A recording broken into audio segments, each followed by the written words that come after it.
अस्सलामु अलैकुम वरहमतुल्लाहि वबरकातुहू। उम्मीद करते हैं कि तमाम दोस्त अहबाब खैर खैरियत से होंगे। इस सबसे पहले आपके सामने एक अपील की जाती है कि बारिश के लिए दुआ करें ताकि मौसम साफ़ हो जाए। धुंध की वजह से काफ़ी लोगों के एक्सीडेंट भी हो रहे हैं और काफ़ी काम भी रुके हुए हैं, तो दुआ है कि अल्लाह ताला में रहमत की बारिश अता फरमाए।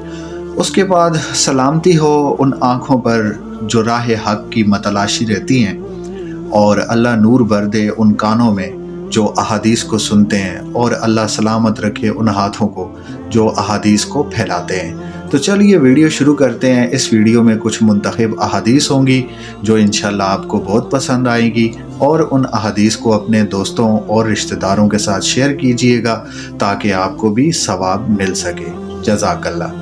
हदीस नंबर 1, रसूलुल्लाह सल्लल्लाहु अलैहि वसल्लम ने फरमाया, जो शख्स अपने बिस्तर पर पाको साफ होकर सोने के लिए जाए और अल्लाह का जिक्र करते हुए उसे नींद आ जाए, तो रात के जिस किसी लम्हे में भी बेदार होकर वो दुनिया व आखिरत की जो कोई भी भलाई अल्लाह से मांगेगा, अल्लाह उसे वो चीज़ ज़रूरी अता करेगा। जामिया तिरमिज़ी में ये हदीस है। इस हदीस का मतलब ये है कि रात को पाक साफ़ होकर सोना चाहिए और अल्लाह का ज़िक्र करते हुए इंसान की आंखें बंद होनी चाहिए।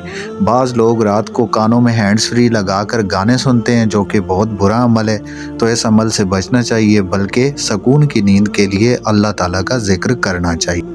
हदीस नंबर 2, रसूलुल्लाह सल्लल्लाहु अलैहि वसल्लम ने फरमाया, बख़ील वो है जिसके सामने मेरा ज़िक्र किया जाए और फिर भी वो मुझ पर सलात यानी दरूद ना भेजे। अल्लाहुम्मा सल्लि अला मुहम्मद व अला आले मुहम्मद। एक मजलिस में एक दफ़ा दरूद भेजना लाजमी है, और जो बंदा दरूद नहीं भेजेगा वो नबी अलैहिस्सलाम के फतवे की वजह से बख़ील कहलाएगा। तो सबको नबी अलैहिस्सलाम के नाम के साथ दरूद लाजमी भेजना चाहिए। हदीस नंबर 3, कर्ज अदा किए बगैर न मरना। रसूलुल्लाह सल्लल्लाहु अलैहि वसल्लम ने फरमाया, उस ज़ात की कसम जिसके हाथ में मोहम्मद सल्लल्लाहु अलैहि वसल्लम की जान है, अगर कोई अल्लाह की राह में कत्ल हो जाए, फिर ज़िंदा हो, फिर अल्लाह की राह में कत्ल हो जाए, फिर ज़िंदा हो, फिर कत्ल हो, फिर ज़िंदा हो, और उस पर कर्ज हो, तो वो जब तक कर्ज अदा नहीं करेगा उस वक़्त तक जन्नत में दाखिल नहीं हो सकेगा। तो ये कर्ज़ का बहुत सेंसिटिव मामला है।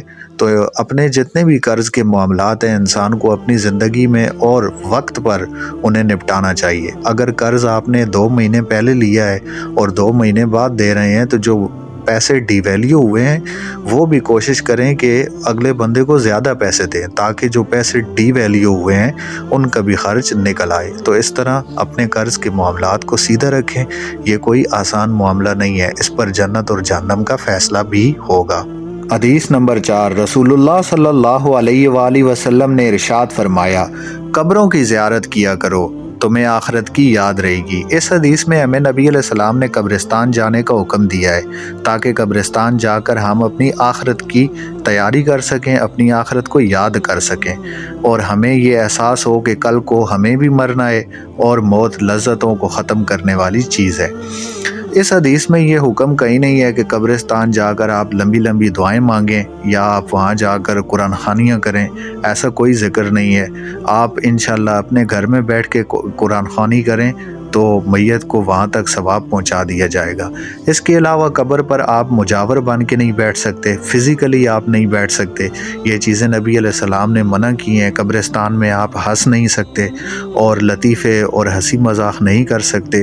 तो इन तमाम चीज़ों को जो कब्रिस्तान के आदाब में आती हैं, इन्हें याद करने के बावजूद आप कब्रिस्तान जा सकते हैं और अपनी आखिरत के लिए तैयारी कर सकते हैं। हदीस नंबर 5, रसूलुल्लाह सल्लल्लाहु अलैहि वसल्लम ने फरमाया, जिसने इजाज़त के बग़ैर लोगों के घरों में ताक झांक की, उन्हें इजाज़त है कि वो उसकी आंखें फोड़ दें। सही बुखारी और सही मुस्लिम दोनों में ये हदीस रिवायत है। इस हदीस में नबी अलैहिस्सलाम ने हमें बताया है कि किसी के घर में भी ताक झांक नहीं करनी चाहिए, और जो शख्स किसी के घर में ताक झांक करता है, घर वालों को मज़हब के एतबार से ये इजाज़त है कि वो कोई पत्थर या कोई चीज़ उठाकर उसको सीधा आँख में मारें और उसकी आँख फोड़ दें, और उस पर इस्लाम में कोई भी हद जारी नहीं होगी। इसलिए किसी के घर में भी ताक झांक नहीं करनी चाहिए। दरअसल घर की चारदीवारी का मकसद होता ही ये है कि इस घर में देखना मना है। तो کوشش کریں، سب کی مائیں بہنیں سانجھی ہوتی ہیں تو کسی کے گھر میں بھی نہیں جھانکنا چاہیے۔ اس کے بعد آپ سب کی خدمت میں ایک قیمتی بات پیش کی جاتی ہے کہ انگلیوں کے اندر ہڈیاں رکھ کر مضبوطی دی، جوڑ رکھ کر حرکت دی، ناخن سے خوبصورتی دی اور فنگر پرنٹس کا کور چڑھا کر ایک شناخت دی۔ کون ہے انسان کو اس خوبصورت انداز میں بنانے والا؟ بے شک وہ شہنشاہ، وہ خالق عظیم اکیلا اللہ ہے۔ اللہ نے دیکھو انسان کے جسم میں کتنی خوبصورت اور کتنی حیران کردہ چیزیں انسان کے جسم میں بنائی ہیں، تو انہیں دیکھ کر عبرت حاصل کرنی چاہیے اور اللہ کی قدرت پر سوچنا چاہیے اور صرف اس اکیلے رب کی اطاعت اور فرمانبرداری کرنی چاہیے۔ امید کرتے ہیں آپ کو یہ ویڈیو اچھی لگی ہوگی۔ مزید ایسی ہی ویڈیوز کے لیے چینل کو سبسکرائب کیجیے اور اپنے دوستوں اور رشتہ داروں کے ساتھ اس چینل کی تمام ویڈیوز کو شیئر کیجیے۔ جزاک اللہ۔